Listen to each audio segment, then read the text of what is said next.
Society के साथ बैठक कर रहे मुख्यमंत्री। जम्मू में सीएम आवास पर उमर अब्दुल्ला कर रहे बैठक में कैबिनेट मंत्री, विधायक और अधिकारी भी मौजूद।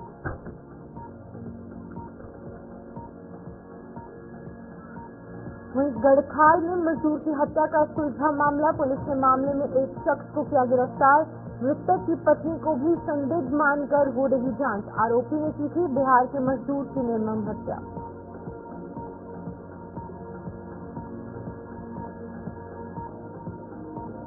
वहीं नट ब्लॉक में हो रहा मशरूम का बेतहाशा उत्पादन। आर्थिक तौर पर मजबूत हो रहे मशरूम उत्पादक। बेरोजगार युवाओं ने भी अपनाया रोजगार का जरिया। कृषि विभाग भी किसानों की कर रहा हर संभव प्रयास। नमस्कार, जम्मू कश्मीर का एक खास बुलेटिन देख रहे हैं आप और मैं हूँ आपके साथ चिपन शर्मा। तो चलिए शुरुआत करते हैं बुलेटिन की। मुख्यमंत्री उमर अब्दुल्ला आज जम्मू में सिविल सोसाइटी के साथ बैठक कर रहे हैं। ये बैठक सीएम आवास पर हो रही है, जिसमें की कैबिनेट मंत्री सकीना इत्तू, जम्मू कश्मीर के अतिरिक्त मुख्य सचिव, जम्मू के डिविजनल कमिश्नर रमेश कुमार के अलावा पुलिस के अधिकारी और कुछ विधायक भी मौजूद हैं। इस बैठक पर ग्राउंड जीरो से जानकारी दे रही हैं हमारी संवाददाता शिल्पा शर्मा।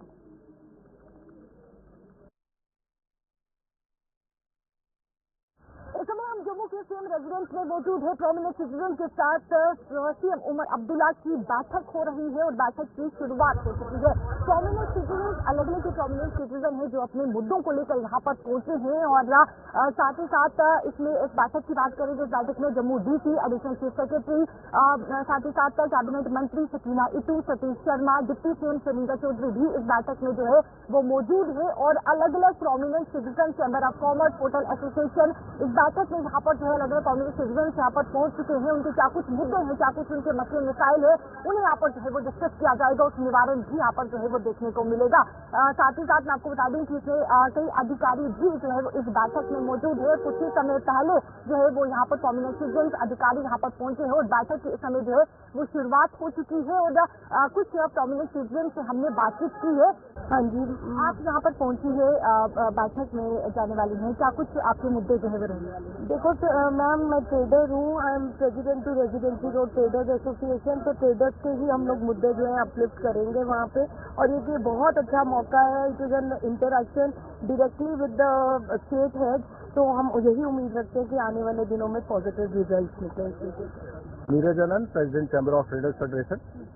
आप बैठक होने वाली है आज, क्या कुछ आपकी तरफ से जो है वो मुद्दे रखे जाएंगे? देखिए, ये तो पहले तो सबसे बड़ा वेलकम स्टेप है सीएम एडमिनिस्ट्रेशन का और सीएम साहब को हम मुबारकबाद देना चाहते हैं कि उन्होंने आज जब वो पूरे जम्मू के जितने भी प्रोमिनेंट शहरी हैं उनके साथ आज वो उनके इश्यूज के ऊपर डिस्कस करना चाह रहे हैं। और हम समझते हैं ये एक बड़ी देर बाद जो एक क्रिटिकल सिस्टम की शुरुआत हुई है और कई मानों में शहरदारों के जो इश्यूज हैं वो आज जब वो सुनेंगे तो हम, जैसे वो पहले भी उनके कार्यकाल में उन्होंने डिसीजन मेकिंग के द्वारा जो पेंडिंग इश्यूज थे उसको उन्होंने एड्रेस किया और हमें आज भी उम्मीद है कि जो भी मुद्दे वहाँ डिस्कस होंगे वो आने वाले समय में अच्छे से एड्रेस होंगे। आप किस तरीके से देखते हैं, क्योंकि अलग अलग वेलकम स्टेप है। धन्यवाद, thank you. Michael Pawan Gupta ji, आज हमारे सीएम साहब ने पूरे प्रोमिनेंट सिटीजन को, सिविल सोसाइटी को बुलाया हुआ, इंटरेक्शन होगी, हमने कुछ डिस्कस भी होगा, मुद्दे भी डिस्कस होंगे, उसी लिए इसलिए हम आज मीटिंग जा रहे हैं। इसको आप किस तरीके से देखते हैं? बड़ी अच्छी शुरुआत है क्योंकि हमारे सीएम सब डेमोक्रेटिक पहले ही बड़ी इलेक्टेड आए हुए हैं और ये पहली मीटिंग है उनके साथ प्रोमिनेंट सिटीजन के साथ। अच्छी मीटिंग होनी चाहिए, अच्छी इंटरेक्शन होनी चाहिए ताकि जो रास्ता होना चाहिए आपस में और लोगों को जो मुश्किलात होंगी, प्रॉब्लम होंगी, वो अगर समय मिलेगा तो हम डिस्कस करें। एसोसिएशन से जुड़े हुए हैं, उनमें जो मुद्दे आ रहे हैं वो मुद्दों को रखा जाएगा। बिल्कुल बिल्कुल बिल्कुल। हमारे चैम्बर ऑफ कॉमर्स में मीटिंग हुई, वहाँ भी हमारा टूरिज्म के ऊपर अच्छी तरह डिस्कस हुआ और जैसे हमें ये समय मिलेगा हम टूरिज्म के लिए पूरा करेंगे। बैठक जो है वो फिलहाल इस समय देखने को मिल रही है। बैठक की शुरुआत हो चुकी है। कॉम्युनिस्ट सिटीजन का ये साफ तौर पर कहना है कि एक अच्छी पहल जो है वो यहाँ पर की गई है, जिस प्रकार से कॉम्युनिस्ट सिटीजन की बैठक रखी गई है ताकि उनके जो मसले मसाइल है, जो मुद्दे हैं, उनको उनका एक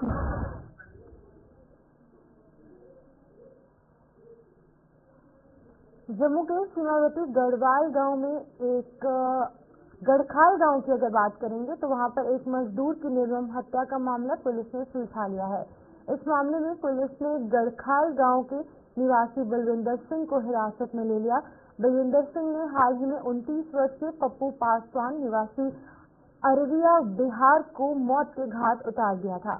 इस वारदात में पुलिस मृतक की पत्नी को भी संदिग्ध मानकर जांच कर रही है और इस हत्या में उनकी भी भूमिका हो सकती है। हालांकि आधिकारिक तौर पर इसे लेकर कुछ भी नहीं कहा जा रहा, लेकिन एक गुत्थी जो है वो सुलझी है। अब इसको लेकर जांच पुलिस द्वारा और तेज कर दी गई है। ये एक हत्या का मामला है जो कि जम्मू के सीमावर्ती गड़खाल गांव का है और यहाँ पर एक मजदूर की निर्मम हत्या जो है वो यहाँ पर गड़खाल निवासी एक व्यक्ति ने कर दी। अब क्या कुछ कारण रहे, किस तरीके से पुलिस ने जांच की है और ये बड़ी सफलता पुलिस के हाथ लगी है, तमाम चीजों पर हम अपडेट करेंगे। लेकिन अभी फिलहाल आपको बता दें कि एक निर्मम हत्या का मामला पुलिस ने सुलझा दिया है और इस मामले में पुलिस ने गड़खाल के ही एक निवासी जिसका नाम की बलविंदर सिंह है उसको हिरासत में लिया है। अब इसके द्वारा क्या कुछ कहा गया है, क्या कुछ इंटेरोगेशन में निकलकर सामने आएगा, वो देखने वाली बात होगी। तो हमारे साथ शिल्पा ज्वाइन कर चुकी हैं इस खबर पर अधिक जानकारी देने के लिए। शिल्पा, सबसे पहले पूरा मामला समझाएगा कि आखिरकार ये पूरा मामला क्या था।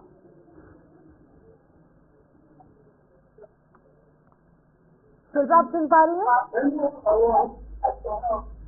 तो चलिए, शिल्पा तक आवाज नहीं पहुंच रही है, लेकिन फिलहाल अगर बात करेंगे तो ये एक हत्या का मामला है जो कि गड़खाल गांव से निकलकर सामने आ रहा है और ये गांव का ही एक निवासी जिसका नाम की बलविंदर सिंह बताया जा रहा है, उसके खिलाफ पुलिस ने एफआईआर दर्ज की है, उसको अरेस्ट किया गया है और तमाम चीजों को लेकर जो है उससे पूछताछ की जा रही है। लेकिन फिलहाल की अगर बात करें तो 29 वर्षीय पप्पू, जिसका नाम था पप्पू पासवान, उसकी निर्मम हत्या कर दी गई है और वो बिहार का रहने वाला था। क्या कुछ कारण रहे, इस हवाले से भी अपडेट करेंगे। लेकिन फिलहाल की अगर बात करेंगे तो पप्पू की निर्मम हत्या जो है वो बलविंदर सिंह द्वारा की जाती है। किन परिस्थितियों में, किन कारणों की वजह से, तमाम चीजों पर अपडेट करने के लिए शिल्पा ज्वाइन कर चुके हैं। शिल्पा, बताएगा किन कारणों की वजह से पप्पू की हत्या बलविंदर सिंह द्वारा की गई है, क्या कुछ कारण रहे, क्या है ये पूरा मामला, समझाएगा। बिल्कुल, अखनूर सीमावर्ती क्षेत्र गड़खाल गांव की बात करें तो जहाँ पर एक किराएदार की निर्मम हत्या जो है वो की गई है और उस किराएदार की हत्या जो है वो मकान मालिक के द्वारा ही की गई है। बेहद ही हैरान कर देने वाला ये मामला है क्योंकि जिस प्रकार से ये बताया गया है कि किराएदार ने, जो कि पप्पू पासवान है जिनकी उम्र 39 वर्ष है और बिहार के रहने वाले हैं और अपने बीवी बच्चों के साथ वो गड़खाल गाँव में रह रहे थे, इस मकान में रह रहे थे। बलविंदर सिंह का वो मकान था और कई महीनों से किराया नहीं दिया था, जिसके चलते बलविंदर सिंह ने आक्रोश और गुस्से में जो है वो इतना बड़ा कदम उठाया है। देखिए, जिस प्रकार से जब कई महीनों का किराया ना देने पर जो है वो किराएदार वहां से जो है वो यानी कि कमरा खाली करने की कोशिश करता है, सामान को पैक करता है और जब खबर बलविंदर सिंह मकान मालिक को लगती है तो तुरंत उससे जो है वो पूछा जाता है कि तुम किराया कब दोगे। तो आपस में एक आर्गुमेंट, एक बहस काफी ज्यादा छिड़ जाती है और ये बहस इस कदर बढ़ जाती है कि दोनों के बीच में जो है वो यानी कि हाथापाई हो जाती है और उसके बाद मामला इस कदर बढ़ जाता है कि बलविंदर सिंह जो मकान मालिक है उन्होंने तेजधार हथियार से जो किराएदार है पप्पू पासवान, उन पर जो है वो हमला किया। उसके बाद शव को जो है वो खेतों में टांग दिया। लेकिन जब बीवी जो है वो पता करती है कि पप्पू पासवान जो है वो काफी समय से घर नहीं आए हैं, क्या कुछ कारण है, पुलिस को इतला की जाती है। उसके बाद पूरी तरीके से मामले को जो है जांच की जाती है मामले की और ये पाया जाता है खेतों में उसका शव पाया जाता है। उस शव पर जो है वो तेजधार हथियार के निशान पाए जाते हैं और जब तफ्तीश की गई, जांच की गई तो हिरासत में जो है वो बलविंदर सिंह जो कि मकान मालिक है और उसके बाद जब उनसे तीसरे सवालात किए गए, जब उन पर जो है वो तीसरी कार्रवाई की गई तो उसके बाद उन्होंने ये जो कबूला कि उन्होंने ही किराएदार पप्पू पासवान का जो है वो कत्ल किया है, क्योंकि कई महीने से किराया ना देने पर उन्होंने इतना बड़ा कदम जो है वो उठाया।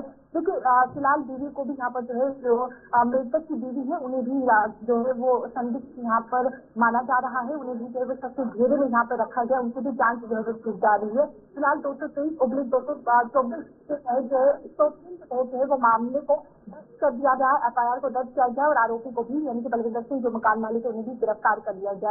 लेकिन अब देखिए, दूसरा एंगल भी यहाँ पर जो है वो निकलकर सामने आता है कि अब देखेंगे कई बार ऐसा होता है कि किराएदार किराया नहीं देता है, उसको कमरा खाली कर चले जाता है, आपस में मकान मालिक की बहस होती है, हाथापाई होती है, लेकिन इतना बड़ा कदम मकान मालिक कभी भी नहीं उठाता। तो यहाँ पर दो एंगल देखे जा सकते हैं। एक तो किराया ना देने की वजह से बलविंदर सिंह को काफी आक्रोश गुस्सा आता है, जिसके चलते उन्होंने ये कदम उठाया, या फिर इसमें कोई दूसरा एंगल भी हो सकता है कि इतना बड़ा कदम उठाने का आखिरकार क्या कारण रहा है, क्यों उन्होंने जो है वो पप्पू पासवान की उनको जो है वो मौत के घाट उतारा, क्यों उनकी जो है वो जान ली गई। शिल्पा, दूसरा एंगल क्या कुछ पुलिस द्वारा यहाँ पर सामने रखा गया? एक एंगल आपने समझा दिया लेकिन दूसरा एंगल क्या कुछ है? क्या पुलिस की तहकीकात में कुछ इस तरीके की बात सामने आई है? अभी तो फिलहाल दूसरे एंगल को यहाँ पर खंगाला जा रहा है, क्योंकि जिस प्रकार से मैंने कहा कि कहीं न कहीं आपस में किराएदार मकान मालिक की बहस होती है, हाथापाई होती है, लेकिन इतना बड़ा कदम मकान मालिक नहीं उठाता है जहाँ पर किराएदार को मौत के घाट उतारा गया है। तो एंगल को यहाँ पर पूरी तरीके से जांच की जा रही है, मामले की जांच की जा रही है कि आखिरकार क्या इसका कारण है, क्या इसके पीछे की कोई और वजूहत है, उसकी पूरी तरीके से समय जांच की जा रही है। और मृतक की पत्नी को भी सख्त घेरे में जो है वो रखा गया है। बलविंदर सिंह को हिरासत में लिया गया है, इससे इंटेरोगेशन की जा रही है। इन तमाम चीजों के बाद क्या और कुछ अरेस्ट निकलकर सामने आ सकते हैं? कुछ और लोग सख्त घेरे में आ सकते हैं? और पुलिस द्वारा आगे किस दिशा में ये पूरी जांच लेकर जाएगी? सबके घेरे में जो है तो यहाँ पर रखा गया है, हिरासत में लिया गया है, डिटेन किया गया है। हालांकि ये बताया जा रहा है कि वारदात में जो है वो बलविंदर सिंह के साथ वो मौजूद थे। वारदात में उन्होंने इस वारदात को अंजाम देने में उनकी जो है वो सहायता की है। उनकी भूमिका क्या उसके खिलाफ इसे पूरी तरीके से समय जो है वो खंगाला जा रहा है। और क्या इसमें दूसरा एंगल है, क्या केवल और केवल किराए के लिए ये मौत के घाट जो है वो किराएदार को उतारा गया है, पप्पू पासवान को मौत के घाट उतारा गया है, इसमें दूसरा भी कोई एंगल है, इसे जो है वो पुलिस अभी जांच करते हुए जो है वो नजर आ रही है। ठीक है शिल्पा, बहुत बहुत शुक्रिया तमाम जानकारी देने के लिए। शिल्पा शर्मा आप देख कर रहे थे कि एक हत्या का मामला सामने आया है गड़खाल गांव से, और यहाँ पर एक गड़खाल गांव का निवासी जिसका नाम की बलविंदर सिंह है, वो एक बिहार के निवासी जिसका नाम पप्पू पासवान है, उसकी निर्मम हत्या कर देता है।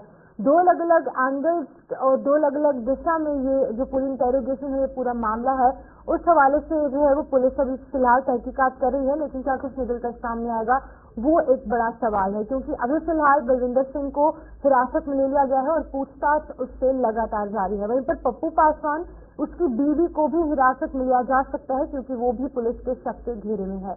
आगे बढ़ जाएंगे, सांबा के नद ब्लॉक में मशरूम का बेतहाशा उत्पादन हो रहा है।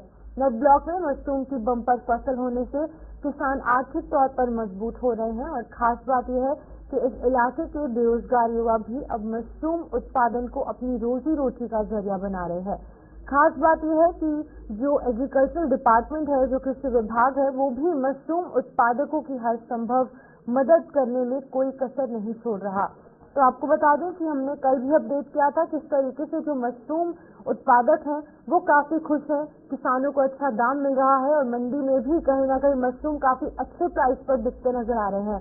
और अब जो युवा हैं वो भी अपना रोजगार जो है इसी चीज में ढूंढने का प्रयास कर रहे हैं, क्योंकि सरकारी नौकरियों में जम्मू कश्मीर में कमी होने के कारण मशरूम उत्पादन की ओर आजकल के जो युवा हैं वो जाते नजर आ रहे हैं। वहीं पर अगर हम एग्रीकल्चर डिपार्टमेंट की बात करें, हर संभव प्रयास इन किसानों का इन उत्पादकों का किया जा रहा है ताकि इनकी आय और जो इनका यहाँ पर फाइनेंशियल स्टेटस है वो बढ़ सके। लेकिन फिलहाल अगर बात करेंगे तो मशरूम उत्पादकों में काफी खुशी की लहर देखने को मिल रही है, और इस समय मशरूम जिस तरीके से मंडी में काफी अच्छे प्राइसेस, काफी अच्छे दामों में बिक रहा है, लोगों में इसकी खपत भी काफी ज्यादा है, लोग खरीदते नजर आ रहे हैं। लेकिन साफ तौर से इसका सीधा जो फायदा है वो मशरूम उत्पादकों को हो रहा है। खास तौर पर सांबा के नद ब्लॉक की बात करेंगे तो वहाँ पर बम्पर फसल देखने को मिल रही है, और किसान जो है वो आर्थिक तौर पर काफी ज्यादा मजबूत होते नजर आ रहे हैं।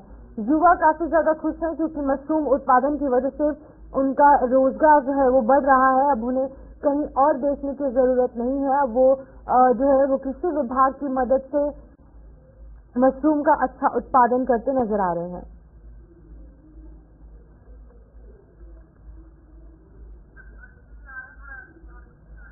तो आपको बता दें, तस्वीरों से आप अंदाजा लगा सकते हैं कि मशरूम की फसल काफी ज्यादा अच्छी हो रही है, मशरूम का उत्पादन काफी अच्छे तरीके से हो रहा है। बेरोजगार युवाओं ने इसको अपना रोजगार का जरिया बनाया है, और कृषि विभाग हर संभव प्रयास कर रहा है, चाहे वो कीटनाशक की बात करेंगे, फर्टिलाइजर्स की बात करें, या फिर इसके बीज की बात करें, हर संभव मदद जो है वो किसानों की जा रही है। क्योंकि जो कृषि विभाग है उसका ये मानना है कि जम्मू कश्मीर में सबसे ज्यादा लोग जो है वो फार्मर्स हैं, वो एग्रीकल्चर एक्टिविटीज में इन्वॉल्व है, और इन तमाम चीजों को लेकर जो एग्रीकल्चर विभाग है वो काफी अच्छे तरीके से मदद इन उत्पादकों की करते नजर आ रहे हैं। लेकिन फिलहाल अगर सांबा की बात करेंगे तो सांबा का नद इलाका, जहाँ पर कि मशरूम की जो खपत देखने को मिल रही है, काफी अच्छे तरीके से लोग जो है इसको खरीदते नजर आ रहे हैं। लेकिन फिलहाल जो उत्पादक हैं वो काफी ज्यादा खुश हैं। किसान आर्थिक तौर पर मजबूत हो रहे हैं और मंडी में भी इनकी कीमत काफी अच्छी हो रही है। हमने आपको बीते कल भी अपडेट किया था, सिर्फ सांबा ही नहीं, अलग अलग जगहों पर जो मशरूम की खपत है काफी ज्यादा है, जिसकी वजह से सीधे तौर पर फायदा जो है वो इन मशरूम उत्पादकों को हो रहा है और युवा भी इसके लिए काफी ज्यादा खुश हैं। ऋषि हमारे साथ ज्वाइन कर चुके हैं। ऋषि, बताइएगा जिस तरीके से मशरूम के उत्पादन में बढ़ोतरी हो रही है, किस तरीके से देखते हैं आप इन सभी चीजों को, किसान कितने खुश हैं? देखिए, बिल्कुल आपको बता दें कि किसान जो कि अन्नदाता है, किसान फसलें उगाएगा तो देश जो वो ये खाएगा। लेकिन कहीं ना कहीं हम देख रहे हैं कि जो किसानों के समय जो इंटरेस्ट है, जो रुझान है, वो मशरूम की खेती की तरफ काफी ज्यादा बढ़ता नजर आ रहा है। मैं सांबा के नट ब्लॉक की बात करूं तो यहाँ नट ब्लॉक के जो किसान हैं वो मशरूम की खेती की तरफ काफी ज्यादा तवज्जो दे रहे हैं और यहाँ पर बम्पर पैदावार हर साल मशरूम की खेती की जो है वो की जाती है। इसमें किसान काफी मेहनत भी करता है, विभाग का भी इसमें सहयोग रहता है, अवेयरनेस विभाग की तरफ से की जाती है, सब्सिडी भी उपलब्ध कराई जाती है, जिसके बाद किसान जो है वो अपने एंड पर यहाँ विभाग की मदद से यहाँ पर शेड तैयार करता है और यहाँ पर मशरूम के बैच को यहाँ पर रखा जाता है। एक पर्टिकुलर टेम्परेचर के ऊपर ये मशरूम जो वो तैयार की जाती है। जिसमें मैं आपको बता दूं कि रेडीमेड भूसा भी जो वो इनको मिल जाता है किसानों को, जो कि प्लास्टिक के बैग आप देख रहे हैं, या फिर अपने एंड पर भी ये भूसे को तैयार कर लेते हैं, जिसके बाद 15 से 20 दिनों तक उसमें जो फंगस आना शुरू हो जाती है। फंगस आने के बाद इसमें जो मशरूम की पिन है वो निकलती है और उसके बाद ये पूरी मशरूम जो वो तैयार हो जाती है।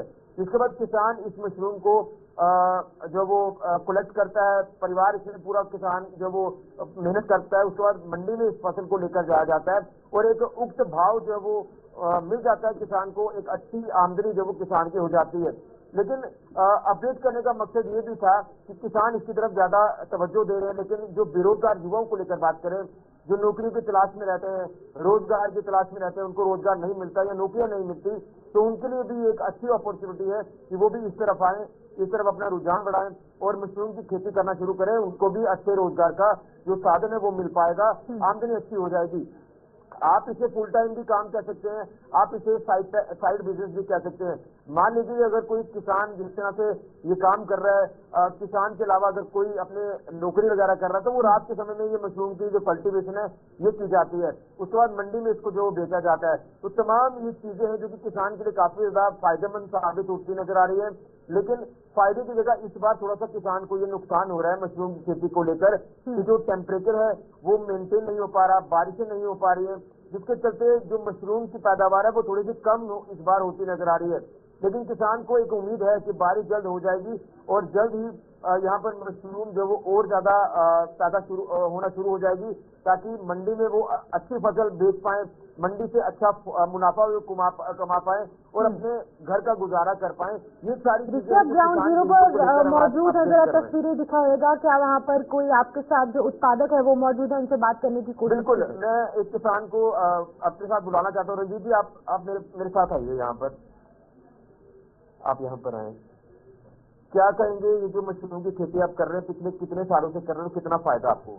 सर 10-15 साल से कर रहे हैं खेती और हमें अच्छा मुनाफा हो रहा है। हम अपने बच्चों का पेट पाल रहे हैं, घर का गुजारा अच्छी तरीके से हो रहा है। इसमें मेहनत तो है, लेकिन मेहनत तो करनी पड़ेगी, मेहनत तो बिना तो कुछ नहीं मिलेगा। लेकिन अच्छा रिस्पॉन्स है। जो नया युवा पीढ़ी, हम उनसे आपके माध्यम से उनको कहना चाहते हैं कि ये अच्छा बिजनेस है, रात को काम है, पार्ट टाइम बिजनेस है, रात को करते दिन में बच्चे स्कूल भी जाएं और स्टूडेंट भी ये काम कर सकते हैं। और ये हमारे नाडी इलाके में बहुत ज्यादा ये मशरूम निकल रही है और हर व्यक्ति ये करने के लिए तैयार है और बहुत ही ज्यादा फायदा है इसमें मशरूम में। हर कोई इंसान विभाग का क्या सहयोग आपको मिलता नजर आ रहा है? कृषि विभाग की बात करें, यानी एग्रीकल्चर विभाग भी चक्कर लगाते रहते हैं, अवेयरनेस करते रहते हैं। लेकिन हम आपके माध्यम से कहना चाहते हैं कि जितने भी हमारे फार्मर हैं उनको अवेयरनेस कैंप लगाए, उनको समझाएं कि कैसे ये तकनीक चेंज होती रहती है, हर बार ऐसे मौसम की मार लगी है, इस मौसम से हमें कैसे निपटना चाहिए, कैसे अपना टेम्परेचर मेंटेन करना चाहिए। ये डिपार्टमेंट को सोचना चाहिए कि आके फार्मर को अवेयरनेस करना चाहिए। सब्सिडी वगैरह मिलती है? सब्सिडी देते हैं, जब कई फार्मर को मिलती है, आपसे सब्सिडी भी जैसे सुनते हैं हमको मिलती है। लेकिन हम चाहते हैं कि सबको मिले और सब ये रोजगार का जो साधन हमारा बना हुआ है ये अच्छा है। 2-4 महीने के लिए बहुत अच्छा बिजनेस है ये। किसान होगा आपके इलाके की? हमारे पास काफी नेट में 50-60 जो हैं वो किसान को काम कर रहे हैं जो एक्टिव बेस पर। ऐसे ओवरऑल 200-250 किसान हैं जो हर जगह से। जैसे मैंने कहा शुरुआत में कि थोड़ा सा मौसम की वजह से नुकसान हो रहा है। मौसम की वजह से बहुत नुकसान है, मशरूम भी खराब हो रही है, मौसम की वजह से बड़ा नुकसान है हमें। कुछ झेलना पड़ रहा है। कुछ किसानों का अच्छा चल रहा है, कुछ का नहीं है। लेकिन जो मौसम पे डिपेंड, बारिश हो जाए तो सब बाकी वाले थोड़ा ठीक हो जाए, उनको थोड़ी सांस लेनी पड़े, क्योंकि बट जिनकी नहीं चल रही वो बड़े परेशान है, क्योंकि वो मेंटेन नहीं कर रहे, टेम्परेचर मेंटेन नहीं कर पा रहे। जिनके पास छत है वो तो मेंटेन कर लेंगे, जिनके पास छत नहीं वो मेंटेन नहीं कर पा रहे। यानी ओवरऑल मुनाफा है, लेकिन इस बार थोड़ी सी मौसम की वजह से मौसम की बहुत बड़ी मार है इस बार। जितना मौसम का बाहर झेलना पड़ा वो सब किसानों को पता, लेकिन फिर भी ठीक है, लोग अच्छे तरीके से पैसे आज से बिल्कुल शिबन, यही कहना चाहता हूँ कि जो किसान है वो थोड़ा सा इस बार अच्छा मुनाफा तो कमा ही रहे, लेकिन मौसम की वजह से थोड़ा सा इसमें परेशानी का सामना किसान को जरूर करना पड़ रहा है। लेकिन ओवरऑल पिछले लंबे अरसे से किसान ये काम कर रहे हैं मशरूम फार्मिंग का, तो इसमें फायदा हो रहा है, मुनाफा हो रहा है। और बेरोजगार युवा जो चाहते हैं कि वो कुछ करना चाहते हैं वो भी इस तरफ आए, साइड बिजनेस बनाएं इसको और अपना काम करें, ताकि अच्छा सोर्स ऑफ इनकम इनको जनरेट हो जाए। यही मैं कहना चाहता हूँ मशरूम फार्मिंग को लेकर। ठीक है ऋषि, बहुत बहुत शुक्रिया तमाम जानकारी देने के लिए। ऋषि खजूरी यहाँ सांबा से अपडेट करे थे, जहाँ पर की मशरूम उत्पादक जो है वो काफी खुश है, क्योंकि मुनाफा उनका अच्छा खासा हो रहा है। वहीं पर अगर हम एग्रीकल्चरल डिपार्टमेंट कृषि विभाग की बात करें, हर संभव मदद इन मशरूम उत्पादकों तक पहुंचाने का प्रयास कृषि विभाग कर रहा है। आगे बढ़ेंगे, जिला डोडा में खलैनी से गोवा मरमत तक बनी सड़क वाहन चालकों के साथ साथ राहगीरों के लिए भी अब आफत साबित होने लगी है। दशकों पहले बनी इस सड़क की अब कई जगहों पर बद से बदतर हालत हो चुकी है। बात करें अगर खलैनी की, तो इस सड़क मार्ग पर प्रवेश करते ही करीब 2 किलोमीटर हिस्सा वाहन चालकों के लिए जानलेवा साबित हो रहा है। चारों ओर पहले कीचड़ से यहाँ भारी फिसलन हो चुकी है, जिसके चलते यहाँ हादसों का अंदेशा बना है। संबंधित विभाग भी इस ओर कोई ध्यान नहीं दे रहा और लोगों को सीधे तौर पर कहीं न कहीं परेशानियों का सामना करना पड़ रहा है।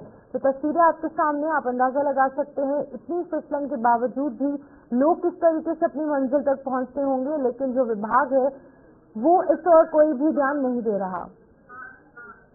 तो हमारे साथ विकास मनहास ज्वाइन कर चुके हैं डोडा से, उनसे जानने की कोशिश करेंगे किस तरीके की दिक्कतें लोग यहाँ पर फेस कर रहे हैं। विकास, तस्वीरें हमने देखी हैं, दर्शकों ने देखी है, कितनी फिसलन, कितना कीचड़ इस सड़क पर देखने को मिल रहा है, किस तरीके से लोग कितनी मुश्किलों का सामना करके लोग अपनी मंजिल तक पहुँचते हैं। जी सिंपल, मैं आपको बता दूं, ये रोड जो है खलैनी से गोवा मरमत के लिए कनेक्ट होती है, जहाँ पर 60-70 हजार से ज्यादा आबादी इस एरिया में रहती है और हजारों गाड़ियां इस रास्ते से होकर इस रोड पर चलती हैं। और ऐसे में खलैनी मार्केट से जो रोड निकलती है, यानी बिल्कुल वहां से शुरुआत में ही जितना पानी है वो बिल्कुल सड़कों के बीच में आ जाता है। और ऐसे में गाड़ी फिसलन का डर रहता है, या फिर आज कोहरे वाला टाइम है तो ऐसे में गाड़ी में काफी दिक्कत आती है। और ऐसे में कई जगह पर रोड की क्या हालत है, यानी काफी लंबे समय से लोग कह रहे हैं कम से कम इसको रिपेयर किया जाए, लेकिन ऐसा नहीं हुआ, क्योंकि कई बार इस रोड पर हादसे भी हुए हैं और कई लोगों ने अपनी जान भी गंवाई है। विकास, बताइएगा कितना लंबा स्ट्रेच है ये रोड का जहाँ पर काम नहीं हो पा रहा है? लगभग 2 किलोमीटर के आसपास बिल्कुल रास्ता खराब हो चुका है और जितने भी घरों या नालियों का पानी है बिल्कुल सड़कों के बीच में आ जाता है। और ऐसे में 2 पहिया वाहन हो, फिर गाड़ी चलाने वाले लोगों को काफी दिक्कत का सामना करना पड़ता है, क्योंकि एक तरफ से कीचड़ से होकर निकलना पड़ता है और काफी स्पीड होता है क्योंकि कोहरे वाला टाइम है। और दूसरा, इस रास्ते पर कई जगहों पर काफी कंजेस्टेड रोड है, यानी काफी कम रोड है और ऐसे में लोगों को काफी दिक्कत का सामना करना पड़ता है। तो ऐसे में लंबे समय से यहाँ की एडमिनिस्ट्रेशन से डिमांड भी की जा रही थी कम से कम इस रोड को दोबारा से रिपेयर किया जाए और ब्लैक टॉपिंग हो, और इसके साथ में जो नाली है उसको बना दिया जाए ताकि पानी सड़कों के बीच में ना आए और इस तरह से लोग भी बचे रहें और किसी तरह का कोई हादसा सामने ना आए।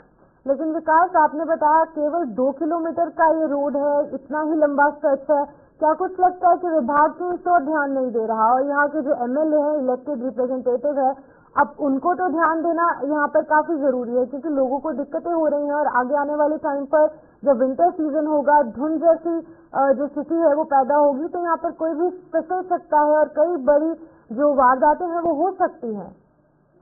देखिए सिपन, ये रोड जो है लगभग 40-50 किलोमीटर दूर लंबा है, लेकिन पहला जो जहाँ से स्टार्टिंग पॉइंट है यानी 1.5 या 2 किलोमीटर का स्ट्रेच है, इस जगह को ठीक करना है। और उसके बाद जो है आगे थोड़ा बहुत रोड ठीक है, लेकिन कई जगहों पर आगे भी कई जगह पर टूटा हुआ है और हजारों लोग जो है इसी रास्ते से होकर अलग अलग रूट के लिए जाते हैं। तो ऐसे में यहाँ के एडमिनिस्ट्रेशन या फिर चुने हुए एमएलए हैं, उनको देखना चाहिए और इस पे ध्यान रखना चाहिए। फिर जब कोई हादसा सामने आ जाता है तो फिर कहीं ना कहीं ड्राइवर को जिम्मेवार माना जाता है या फिर इस तरह की चीजें सामने आती है। क्योंकि देखिए, रास्ता खराब होने के कारण दो पहिया वाहन हो या फिर दूसरे गाड़ी वाले हो, बिल्कुल नॉर्मल होकर यहाँ से निकलना पड़ता है, तो काफी डर रहता है और लोगों को भी काफी दिक्कत आती है। क्योंकि यहीं से कई लोग जो है पैदल भी आसपास गुजरते हैं, काफी दिक्कत का सामना आता है। और इतनी बड़ी मार्केट है जहाँ से अगर ये चीजें हैं तो कम से कम रिपेयर होनी चाहिए। लेकिन लंबे टाइम से यहाँ का एडमिनिस्ट्रेशन या फिर PWD R&B डिपार्टमेंट जो है खेरी नींद सोया हुआ है।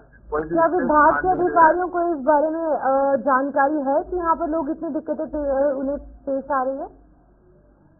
देखिए, ये जितना भी पानी है ये बिल्कुल खलेनी मार्केट से होकर निकलता है और कई लोगों के घरों के आसपास भी चला जाता है। तो ऐसे में कोई भी इस पे कदम नहीं उठाया जा रहा है और कई लोग खुद ही यहाँ पर नालियां वगैरह ठीक कर देते हैं और कई जगहों पर नहीं हो पाता है तो वहाँ पर पानी सड़कों के बीच में आ जाता है। एडमिनिस्ट्रेशन के नॉलेज में है लेकिन कोई भी इससे एक्शन लेने के लिए तैयार नहीं है या फिर इस तरह की कोई JCB मशीन लगा दी जाती और साइड से ड्रेनेज बना दिया जाता, सड़कों के बीच में अब पानी नहीं आता और साथ में ब्लैक टॉप भी बचा रहता और सड़क भी बची रहती।